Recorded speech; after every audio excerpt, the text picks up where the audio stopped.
The following program is a Town of Colony television production of the William K. Sanford Town Library.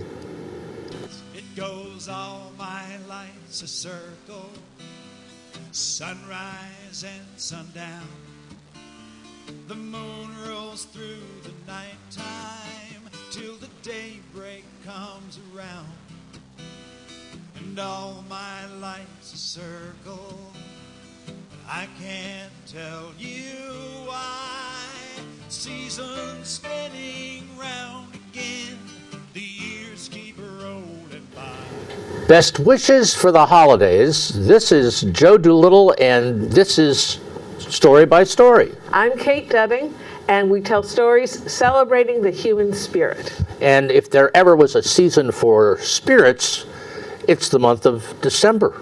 Certainly. Which is where we are, although we're taping this show just a little ahead of Thanksgiving, but it's really the holiday season for the Christmas, Hanukkah, New Year's.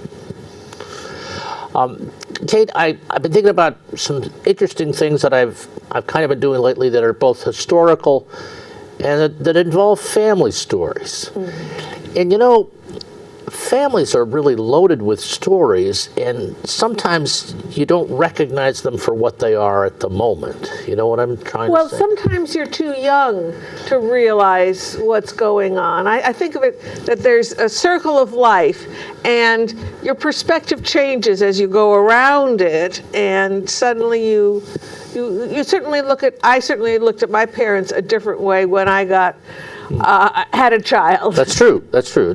Being a parent does change the way you look at the family equation. Mm-hmm. And there's a famous line by the poet Rilke, you know, life is all about living with the questions, not so much knowing the answers. And for family stories, questions can be helpful. And sometimes when you're saying, well, I don't know any family stories, you could say, well, tell me a story about your favorite holiday. What was the most favorite holiday you ever had? Or tell me a story about the time that you were really surprised by something your parents did or a sibling did. Mm-hmm. Those are all kind of seed crystals in our memories for precipitating things out. And so that's kind of, you know, I've been working with that as I've been doing the leaf raking and the other things in the fall. You know, I've been thinking about those questions. So the fall meditation process. Yeah, and there's some great questions that just kind of would be focuses for your own story. So if you're out there thinking about trying to collect family stories and being stumped, think about some questions that the two I just raised. Mm-hmm. Holiday traditions. How you met the one you love. The one you're married to. Tell me a story about somebody in your family who fell in love and didn't marry or didn't hook up with that person. Unrequited love in a family is a great story. Yeah. The first time or the last time you did things. Right. You know, the last time in Grandma's house. Right. Yeah, it's and as you said that, I can remember the last time I saw my grandfather Doolittle, and I was too young to go into the hospital. Mm-hmm. Mm-hmm. So he came out of his room and went to an open window, was up at the Dartmouth Hitchcock, and opened the window so we could talk. And it was the last conversation I ever had with him. And those are the moments. Those are the moments that kind of hang in your memory until something stimulates them like that. Mm-hmm. So story is a very helpful method for connections, for linking members of families together. And of course, if two members of the family are remembering the same incident, they probably don't remember it quite the same way. Does that happen to you too? Well, I have an older brother, but whenever I say, "Do you remember?" he goes, "No," and I go, "Are you sure you're the brother I grew up with?" Right. But the funny thing was, somehow, my mother died 30 years ago, my father 33 years ago. And sometime after our parents died, we were having a conversation, and he said, "I always thought you were Mom's favorite." And I said, I thought you were her favorite. And Mom didn't have a favorite. There you go. I mean, Well, she did call each of us her favorite daughter and son because there were only the two of us. that's true. But So she wasn't stretching any truths there. no. Okay. But it's interesting. We both thought she favored the other one a little bit. Not that I really felt slighted by my mother at all. But I have a family member that's both a historical story and kind of a relationship story. If I had 6 minutes, I could tell the story and maybe provide some examples of the kind of things that we've been talking about. I think we have 6 minutes, Joe. My grandmother Thompson, that's my mother's mother, had, or father rather, my grandfather's, had a cousin in third or fourth whose name was Everhard Thompson. And Everhard Thompson was the son of his sister. Now, my great-grandfather Thompson and that whole side of the family started in New Brunswick. And my great-grandfather was a lumberjack in the winter and a fishing guide in the spring, summer, and fall. And he would tend to the rich people that came from Halifax and Boston and Portland and get them salmon and trout, and he was very good at it. He was a gillie. And his oldest daughter was quite attractive. And as things would happen in the North Woods in the bloom of summer, in late spring, there were dalliances that occurred. And Mary found herself in a family way. And it was an interlude with one of these gallant fishermen from Boston. And there was a bit of a scandal. But there's some strength in what a child can do to any family. And a boy was born, and it was Everhard Thompson. And Mary was very quiet about the whole adventure, about who the father was, although there was correspondence from Boston. And when Everhard was about 3 years old, Mary and her younger sister got invited to take positions in a textile mill near Somerville, Massachusetts. And they were set up in a wonderful apartment and attended to. And they lived way beyond their means because they obviously had other support. And as Everhard began to grow, he became to display real talents for academic exercise. He taught himself to read, for example. And he began to go to private school. And this is in the 1880s, and the public schools were still kind of forming. So this was another example of kind of an oversight of what would happen. And when it came time for him to go to secondary school, Everhard went to the Boston Latin School, which was a pretty prime place to go. And he did very well.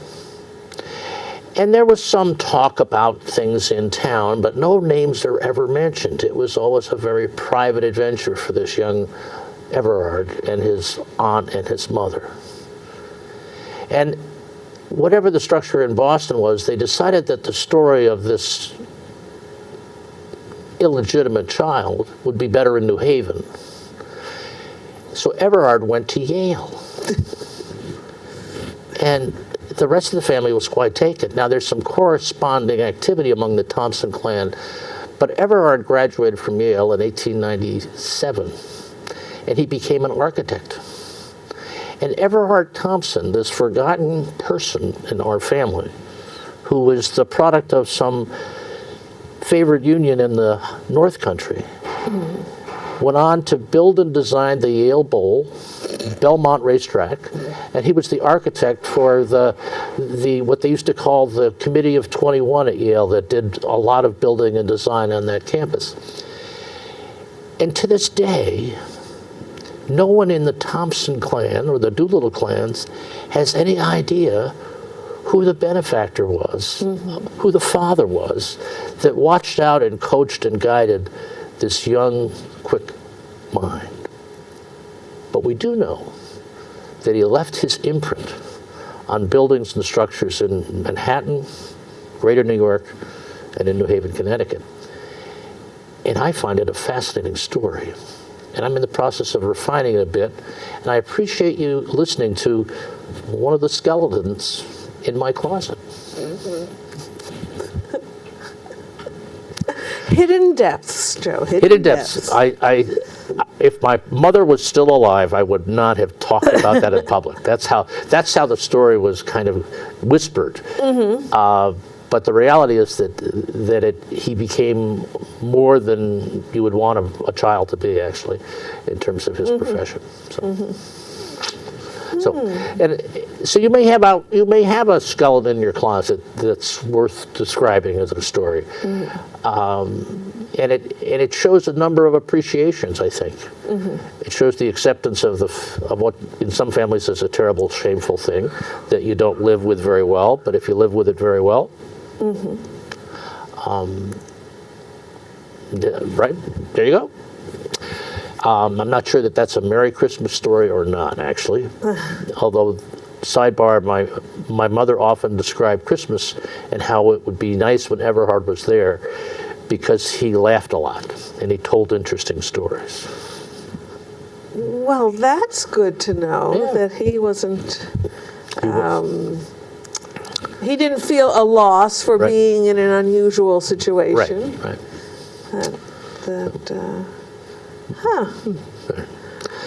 Well, you're a little bohemian yourself. Well, I suppose I am. But you know, it's an interesting story. And when my eldest kid applied to Yale, we put on the application that he was a legacy from Everard Thompson, class of 1897. And? Well, he got in on the waiting list, but I don't know that it really mattered. I don't know. Somebody in the admission office could kind of look up and say, that little illegitimate kid again. All right. All right. So, well, we were here on Family Stories, and I wanted to just kind of have folks out there at the time that they're doing holidays. It's a good time to collect stories when you're all together.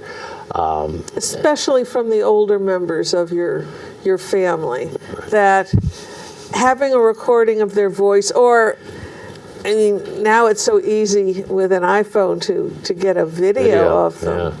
That I remember with my grandmother when she was in her early 90s, and it was just when video cameras were available to the public, and it was a two-piece. There was this camera, and it was big and heavy, and you had to walk around. And then there was a separate unit that had the VHS tape in it. Yeah.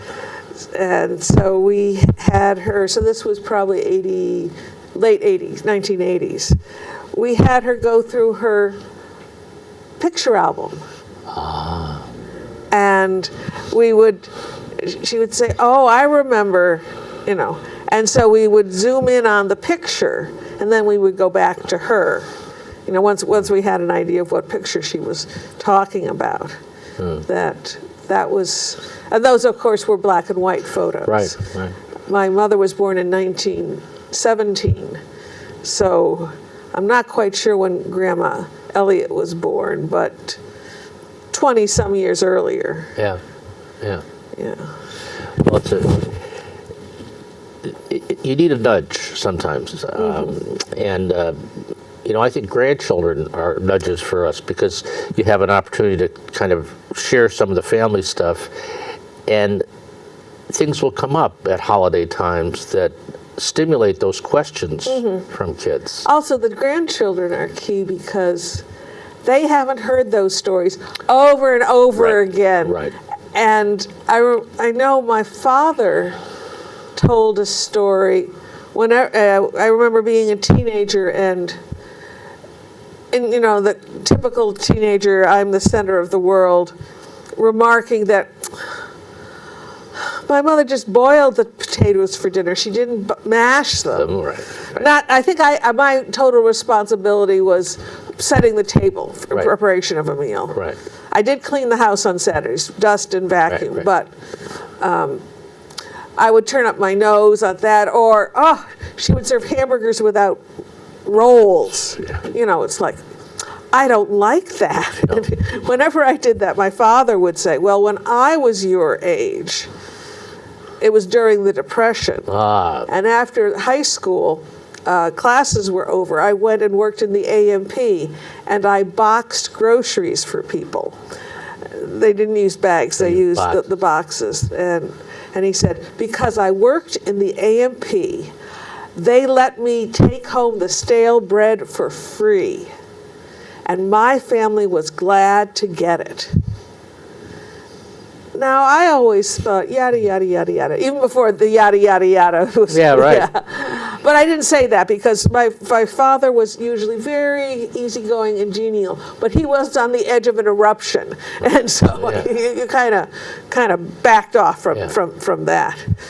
So it was only when I was an adult and told that in front of children that a kid said, wow, they were really poor. And I went inside because I was telling a story. I went, duh, how did I miss that? How did I miss that? Well, I was a teenager. Duh, that's how I missed that little point. Yeah. But my father always considered milk toast a comfort food. And I think that's what you do with stale bread. You heat it up and put milk on it, hot milk on it, and it becomes a treat. Yeah, sort of on the way to French toast. Yeah, quite. So I think having the kids listen with fresh ears rather than the adults go, oh, I heard that so many times. But those are the stories that disappear if you don't capture them. Right. Do you have a story about a family tradition, situation, anything like that? Well, I could tell about Lake Winnipesaukee. You're not going to ask me to spell Winnipesaukee, are you? Okay, as long as I don't have to spell it, you can talk about it. That's okay. For 10 summers when I was a little girl, starting when I was almost 5, my family spent a week in a cottage on Lake Winnipesaukee in New Hampshire. It was right on the edge of a cove of Lake Winnipesaukee. And so it was a great place for almost 5-year-old me and my 8-year-old brother. That in the morning it was too cold to go in the water. We went in August, and so you had to wait till the day warmed up. But we tried to catch fish. Tried is the operative. Yes. But there were woods on both sides. It was completely different than our home in Fairfield, Connecticut, the suburban, house. And now the cottage itself was different than our home. Our home in Fairfield was built in 1930, and it was a solid house. It had plaster walls and glass doorknobs. The cottage had been built probably just a couple of years before we started going, so in the early 1950s. And it had all, 1950s, okay, pine paneling with the knots in it, but it didn't have a bathtub like we had with a ring around it. It had a metal shower stall. It was just a cottage. It wasn't for anybody's full-time use. But I liked it because I could bang it, and it made this wonderful noise. I don't think my parents appreciated that all that much, but I liked it. But there was something else that was different about the bathroom. The lock, it had a lock in the doorknob. Now, we had a deadbolt lock, a little ornamental deadbolt lock, but nonetheless, you just turned the handle, and the hasp went into the door, and you turned it. It was very simple for an almost 5-year-old to understand. But this thing, it had, on the inside doorknob, it had a button in the middle of it, and you were supposed to close the door and you push the button in. And then it was like, well, on the inside, it felt like it was, the knob was frozen, but it wasn't. If you turned it hard enough, it would open. But on the other, if you were on the outside, it was frozen. Well, one afternoon, I went inside. By afternoon, it was warm. Everybody was outside. There was a dock on the water, and so my mother liked to read there or knit there, and there was a rowboat, so I think my father and my brother were out in the rowboat. I had to use the bathroom, so I went in, and I did what I had to do, and then I looked at that doorknob, and I started wondering, I wonder if I pushed the button in and then closed the door, would it still be locked? Or would the hasp going over the side of the door frame, would that kind of undo it? And I decided the place I had to be to conduct this experiment was in the hall. Because if I was inside, you just turned it hard enough and it would pop out. I didn't think that I could just see the button pop out. I was not quite 5.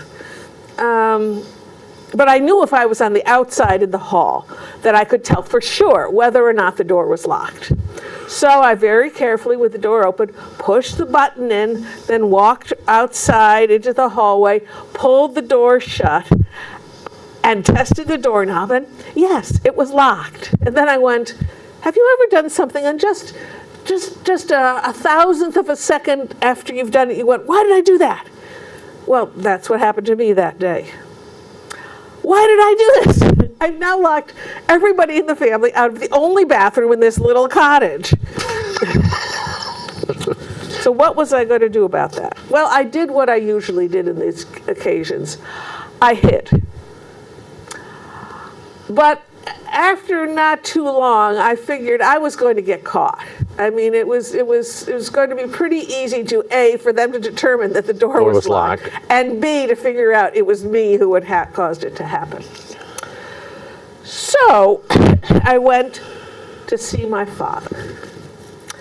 Now, I think I was my father's favorite because I was the girl. I didn't have the butting of the heads, even though this was before that happened when my brother was a teenager. It's a sort of a special relationship. And, well, my mother describes it like this. We had one car. It was the 1950s. They had one car. My father took it to work, except if my mother needed it for during the day, and then she would drop him off and pick him up. But usually my father had the car. And one day she called my father up on the phone at work and said, Kenny, on your way home, stop at the hardware store and get a pane of glass to repair the storm door on the front door. And he said, what happened? Well, one of the kids broke it accidentally. Oh, just wait till I get home and I'll teach my son not to do that again. And she said, oh no, it was your daughter. Was she hurt? Now, I was 3 years younger, but none way. I went to my father. Instinctively, I went to my father and confessed what I had done. He said, you did what, young lady? Oh, the young lady, that's not a good sign. I said, well, I accidentally locked us out of the bathroom. Why? Oh, I was trying to figure out the door now. Well, what are we going to do now, young lady? I don't know. Well, he went in and confirmed that indeed it was locked, and he had no idea. He had no experience with this kind of doorknob. And so the only thing he could think of was to take the screen off the window from the outside and someone go through and unlock it. And now this was a little cottage, and there was a little window. And at the time I could fit through a window this big, but neither my father or my mother could. So I was the one that was going to go through surprisingly, after he took it off. And my father was very upset and had all of us standing outside the house. Now, the house was situated, the driveway came into the back because the front of the house overlooked the lake. Right. And the owners of the house were friendly with a state trooper who lived down the road. And he would drop by occasionally to see how things were. And my father, I later found out, was afraid that the state trooper was going to come by with seeing him take the screen off the house and assume that he was breaking in. So he had us on display, to dispel that image. Balancing data, as it were. Yeah, Okay. yes. So I found out that I was the one that was going to go through. And so my father picked me up, and I can remember seeing my little kid sneakers kind of wobbling in the air as I was pushed in feet first. And then I said, I can't, it's too far. My father said, just get on the floor, young lady, and unlock the door. So I managed that little drop and did that. So that was the end of my first experiment with a lock on the bathroom door in the cottage at Lakewood, Pisaki. But a few days later, again, I needed to use the bathroom. I went in, and I was looking at it again. And I noticed in the doorknob on the outside, in the hall, there was a little hole in the middle of it. I hadn't noticed that before.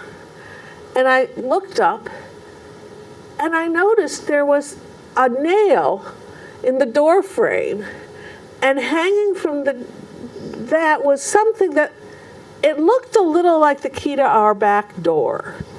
Now, our back door had, I don't know what kind of a key. It wasn't a Yale lock key. It had a skinny and then a couple of teeth on the end of it. Yeah.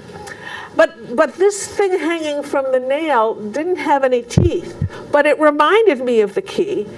And key, hole, maybe you could push that through the hole and unlock it from the outside. So I decided to have my second experiment. So I went to the kitchen and I dragged a chair around so I could stand on the chair and reach that and come down. And then with the door open, because I had learned, I pushed the button on the inside door knob, and then I went and I pushed that key-like thing into the hole, and, poof, and it popped open. And then I went to tell the rest of my family what I had discovered. But all my father had to say was, young lady, why didn't you figure that out 2 days ago before I had to take the screen off the cottage? I don't know, Daddy. But what I was thinking was, why didn't he know? At that time, I thought parents knew everything. So this happened over 60 years ago. But whenever I see one of those doorknobs, I get a little chuckle remembering my experiments. I'm not so sure my parents ever chuckled when they saw one of those doorknobs, but I'm pretty sure that was part of their memories of our vacation weeks in the cottage on Lake Winnipesaukee. Good go, Kate. Now, you folks out there listening not only heard a good story, but it also sets the question. When have I or a member of my family had an experience with a locked or an open door?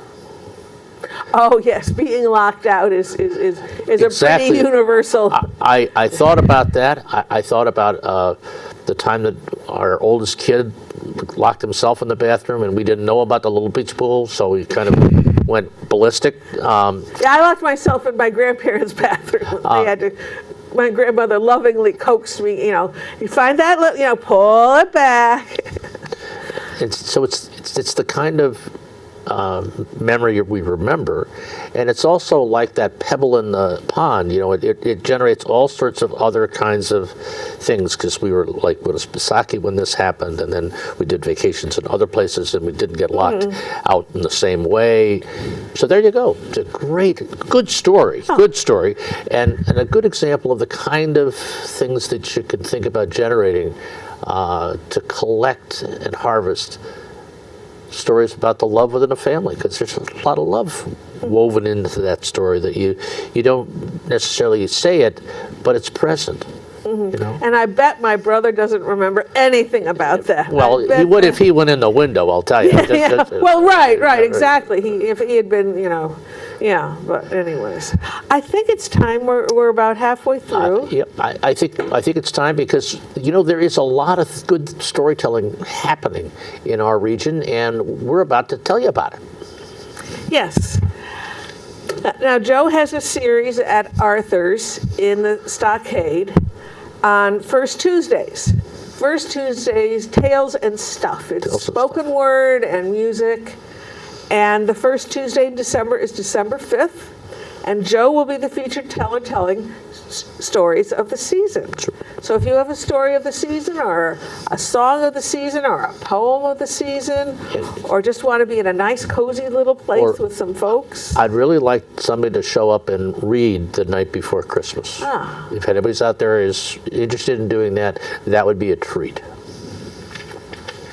Now the next day at 1 p.m., I will be at the Clifton Park Senior Community Center telling stories about the kindness of strangers. I have a story about when the Gershwin brothers met a new singer-actress. She was going to make her debut on Broadway in one of their shows. Ooh. And I have a story about my family, that my husband, myself, and our son visiting Paris when our son was 3. Ooh. And a story about how a Memphis church dealt with a new neighbor in town. And then a story about what people did after the bombing of the federal building in Oklahoma City. Ooh. And other stories about the kindness of strangers. Kindness of strangers. So I hope you'll come. It's free. They do want to know how many people are coming. So call them or sign up to sign up. Then the next night, on December 7th, the Interfaith Story Circle will be having one of the programs in their 25th anniversary year. All of the programs from September to June will be about the power of story. That's their overall theme for this season, their year. And in December, it will be the power of story to connect us. And a friend of yours, the Reverend Abby Norton Levering, will be leading that at the Regional Synod of Albany. Right on Grand Boulevard in Schenectady. It's right near Linton High School. Yes. Yeah. So there's that. Schenectady High School. I'm sorry, I'm showing my age. Yeah. Then on the second Wednesday of the month, there is the Saratoga Storytelling Open Mic on December 13th, 7 to 9 free. It alternates between Cafe Lena and the Woodlawn Commons, which is part of the Wesley campus on the west side of town. So it's behind in the Harkness building behind Hospice on Clement Street. And that's free, and they serve us punch and cookies at the end. So come if you have a story you want to share, or if you just want to hear stories. They welcome people from the community to come and listen. Then our Story Circle meeting, we have a monthly meeting where we share works in progress, and people can get feedback or not as they wish. And we'll be starting at 6:15 at the Pine Hills Branch Library in Albany. Listeners are welcomed, but we ask that you tell the story and not read it. Yeah. Then, to end out the year, they're on December 31st at 8 and 9 p.m., the Saratoga Storytellers, which is, there are a number of people that tell stories in that area. This time it will be Siri Allison, Christy Keegan, and myself will be part of First Night Saratoga.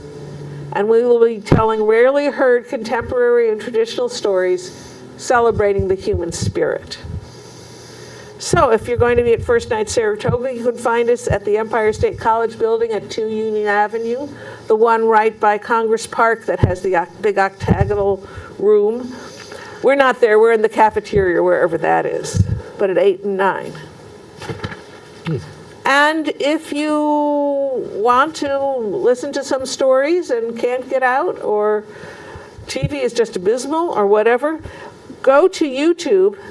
And well, you can get to it two ways. Storycircle at proctors.org and click on YouTube, or you can go to youtube.com and /story by story.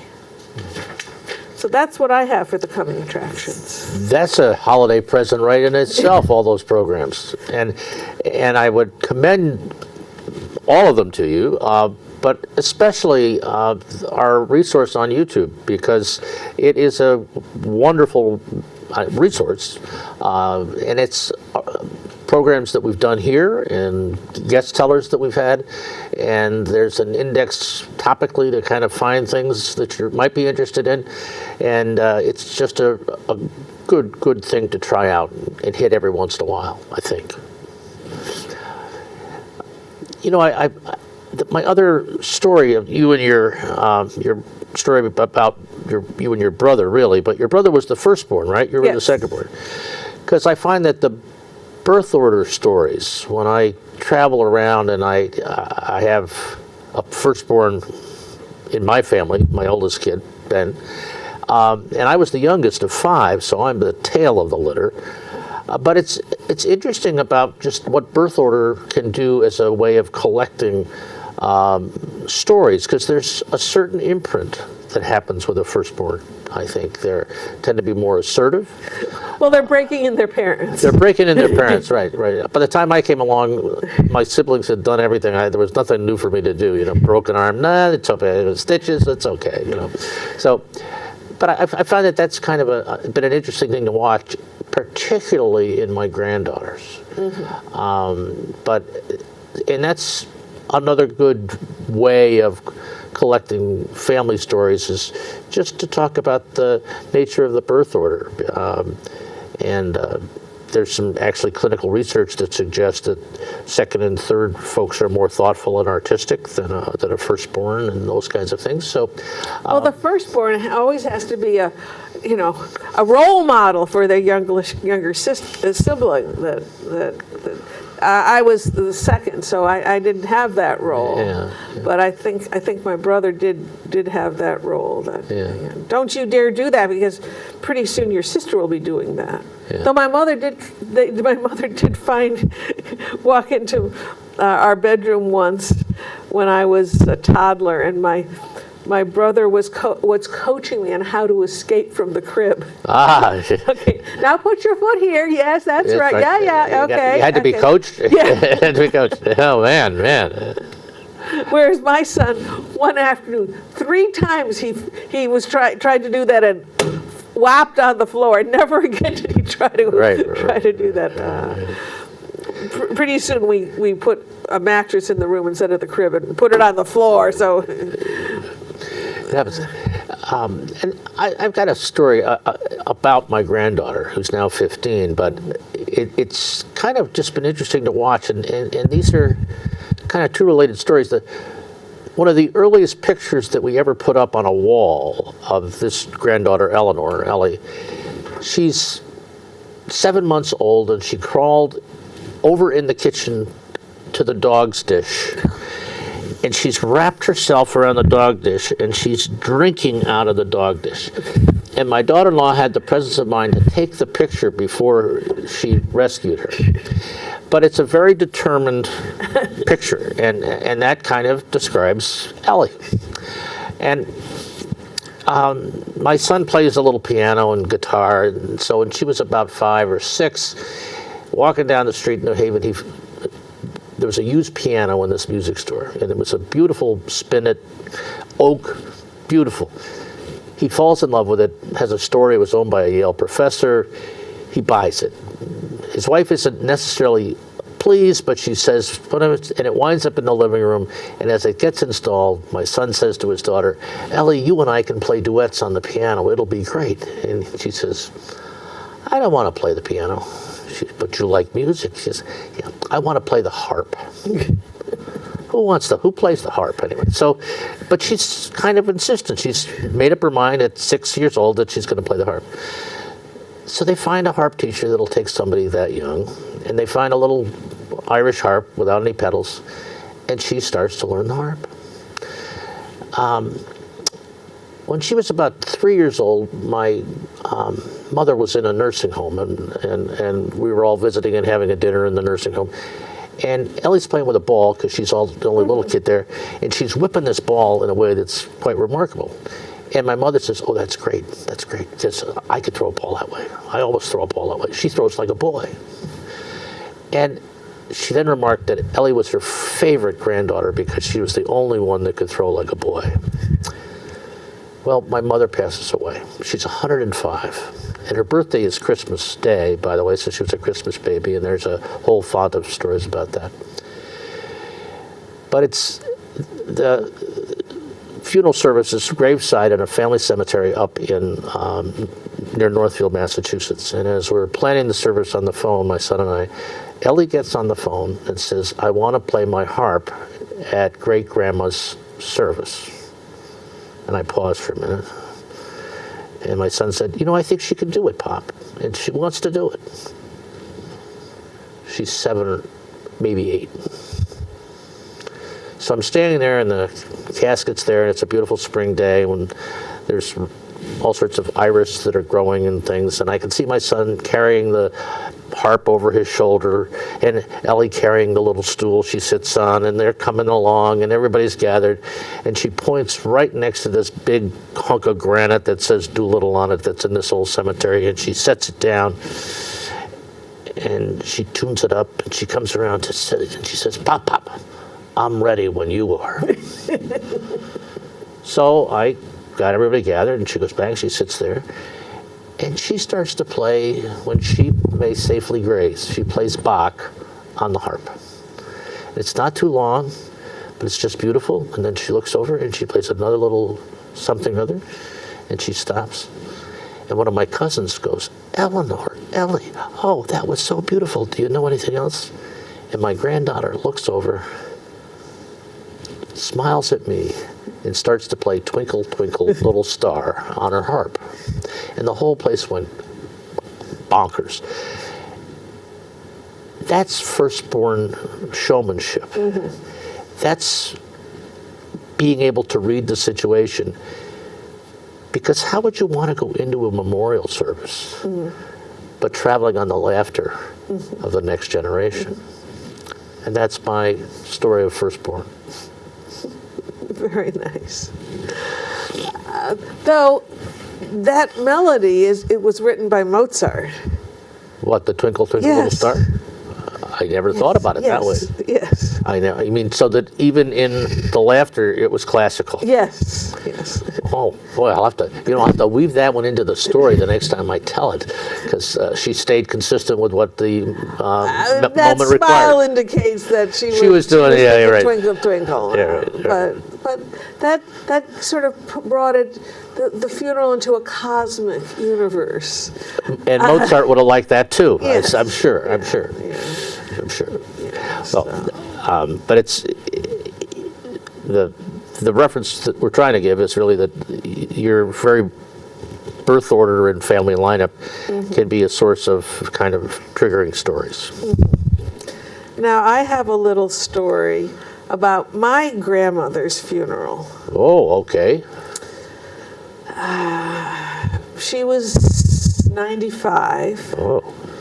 My mother had already died. It was going to be a small funeral with my 2 aunts and their husbands and one of their cousins and her husband, and my local cousin. That there was and my brother. There were 2 more grandchildren beyond my brother and me and my local cousin, but one of them lived in Canada and the other one lived in Florida, so they weren't there for the funeral. And My husband said, I said, well, you'll have to keep our son occupied during the funeral. Our son was 5. And he said, no, he should see it. It's going to be a closed casket, right? I said, yes. He said, he should be there. It's part of life. He should be there. I rolled my eyes. So we've gathered, we're about ready to start. And my son announces, and you know that clear voice that 5-year-olds have that projects? I have to go to the bathroom. So there's a little titter among the people. And I gesture that my husband should have the pleasure of finding where the bathroom is and taking our son along. And he went along with, we had a little figure of the Count from Sesame Street. So my husband, my son, and the Count went off. And then they came back, and the service had started. And just as my son was settling back into the pew, he said, oh, I forgot the Count. And off, now he knows where he's going, so off he goes. He comes back in, and he goes, when is this guy going to stop talking? And so I go, and so they disappear for the rest of the service. But afterwards, the minister graciously said, I'm sure many people have had that thought during one of my services. So, funerals, that's a source of family stories, too. That really is. And I suppose there's birthday parties and weddings. Weddings are always a good source of material for things. And holidays, there's the Christmas, New Year's things. There's also kind of things that are part of the family ritual. You know, what happens in your house on the 4th of July is a good one. And where do you? Here's a great opener question. Where do you hang the stockings at Christmas? If you're from the Christian tradition. If you're from the Christian tradition, or whose menorah? How many menorahs do you have? And with the Passover supper. Mm-hmm. When was it your turn first to ask the question? Right. Yeah. And stories can actually inform as well as reflect the rituals, because we come to the table and we always slice the turkey in the kitchen so we don't get the tablecloth all messed up. And it's no, my father would give you the slice that you wanted. He would? It was carved in the dining room, but I think there were dishcloths to protect the tablecloth. Okay. My mother wouldn't have let the fat fly as it. No. So those issues of ritual and rituals are also structural. If you think about just the ritual of Thanksgiving, which you've probably all experienced, do you have Thanksgiving at 2 o'clock, at 4 o'clock? Do you ever have it after in the evening? I mean, these are things that are part of the very nature of how the rituals inform our stories in a way. The stories can add to them, but you wouldn't have Thanksgiving at 12 noon necessarily. Well, because turkeys take a long time to cook. Well, that's true. I hadn't looked at it from the practical side. Yes. That's true. Yes. Though I remember after I was married that my husband was in graduate school at Northeastern, and he also had a job as an assistant dorm director. And it was in an apartment building. There were 4 interconnected buildings, old apartment buildings that had shared a basement. And one assistant resident director had to be on duty every night. Mm-hmm. And Thursday night was his normal duty night. So we could not go down to Connecticut to spend Thanksgiving with either set of parents. But at Northeastern, they had just one cafeteria open on Thanksgiving. They had international students, and they cooked real turkeys. Right. And they served it the normal noon hour, and then you had leftovers for dinner. For dinner, for the supper time. And what did my mother do? She waited until Friday to have their Thanksgiving dinner. So we had another Thanksgiving. So you had turkeys 3 out of 4 meals that day, right? Or that period of time. Yes. It was a little hard to get enthusiastic Oh, the second day of a brand new turkey to go through. But wow. I should have such problems. You should have such problems. Yes.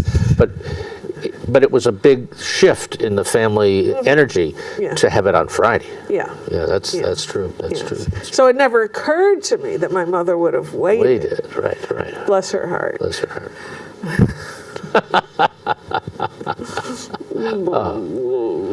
Well, we have about 7 or 8 minutes left.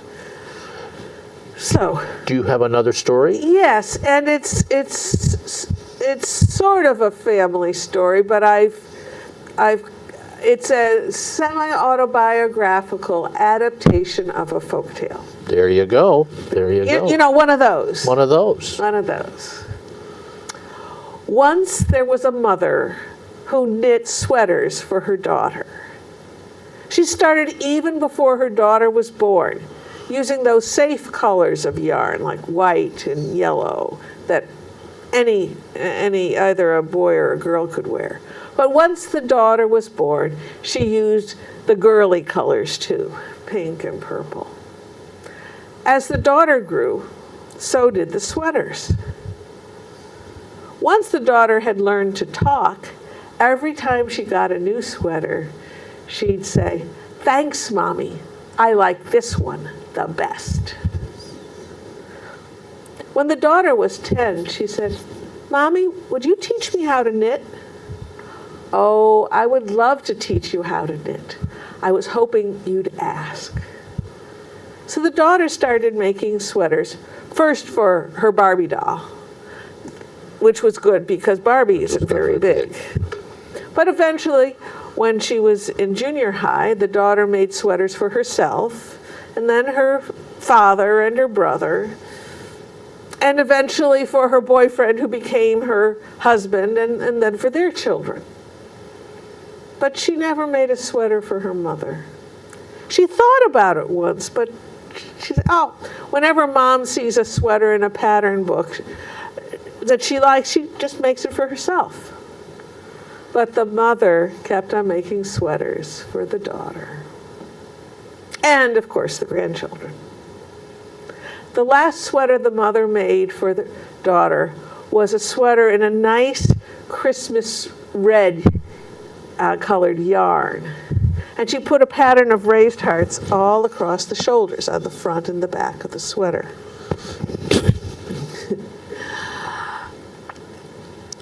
When the mother gave the sweater to the daughter said, "Thanks, Mom. I like this one the best." Unfortunately, 6 months after the mother gave the daughter the sweater, the mother died. The daughter wore that sweater many, many times, and every time she wore it, she felt her mother's love. Time passed, and yarn does not last forever. One day, the daughter went to put it on and realized that the elbows were awfully thin, and the edges were really worn, and she said, "Oh, I can't wear this, but I don't want to throw it away. It's the last sweater my mother ever made for me." So she looked at it and she thought, if I take the sleeves off, I could use the good yarn from the sleeves to repair the damaged areas of the sweater, and then I'd have a vest to wear. that's just what she did. She wore that vest many, many times. And every time she wore it, she felt her mother's love. Time passed, and eventually the vest got pretty ratty. You know, the edges and stain or two, you know. The daughter went to put it on one day and said, "Oh, I can't wear this, but I don't want to throw it out. It's from the last sweater my mother made for me. Is there something I could do?" She looked and she thought. She said, "Well, you know, there's a lot of good yarn still left. I'll take the vest all apart and see how much yarn I have, and I'll make something from it." She ended up with a good-sized ball and said, "Oh, I could make a scarf out of that." That's just what she did, and she put that pattern of the raised heart all over that scarf. The daughter wore that scarf many, many times, and every time she wore it, she felt her mother's love. But again, time passed, and even scarves get worn out. One day when the daughter went to put it on, she looked at it and she said, "Oh no, that's too ratty to wear. But I don't want to throw it out. It's from the last sweater my mother ever made for me. Isn't there something I can do?" She looked and she thought. She said, "There's still a little bit of good yarn left. I'll take it all apart and make something." Well, she took it apart. She ended up with just a little ball of yarn. She said, "Well, I can't make anything to wear out of that, but I could make a Christmas ornament." So she made a 4-pointed star and put that pattern of the raised heart right in the middle there. And when she finished it, she looked and she thought, you know, every time I see that hanging on my Christmas tree, I'll feel my mother's love. But it wasn't Christmas time then, so she had to put that away with the other ornaments. And as she was cleaning up, she found this little piece of yarn, all that was left. And she thought, "Oh, I know it's ridiculous to even try to think of doing something with something so small," but she looked and she thought, and then she smiled, because she was a storyteller as well as a knitter. And from that last bit of yarn, the daughter made this story for her mother. And she knew that whenever she told it, she would feel her mother's love. Oh, Kate, thank you so much. Thank you so much. So can you guess who was the mother and the daughter? I got it figured out. I think, and it's just, it's actually very much you, even though I know it's an old German story about a tailor. It's the root of it. And I've heard other people tell it, but I've never heard it told any better or more poignantly than you just did. And so that's a gift. Yeah. It's a gift. I'd always heard the tailor story. It had been told as a children's story, and it was a coat, and then it got worn out, and then it was a jacket, etc. And it was always, and so then the tailor went snip, snip, snip, and stitch, stitch, stitch. And then he had a, but I heard Tom Weekly at a story Sunday tell a very poignant version about a woman who was a tailor and her daughter. And the daughter said, "Mama, you need a good warm coat." "Oh, no. I don't have the time. I don't have the money." "Mama, you need to. Here's a nice piece of cloth that you have in your, you know." So it was very poignant. And he told that, he finished telling it, and I thought to myself, I can make an adaptation of that story. But in my story, it'll be about knitters. Right. And about 2 weeks later, I had the basis for that story. But we have to end now because time is running out. Snip, snip, snip. Snip, snip, snip. Well, friends, thanks for spending time with us, and we hope your holidays are warm and wonderful and full of new stories. Thanks for joining us. Happy holidays. See you next year.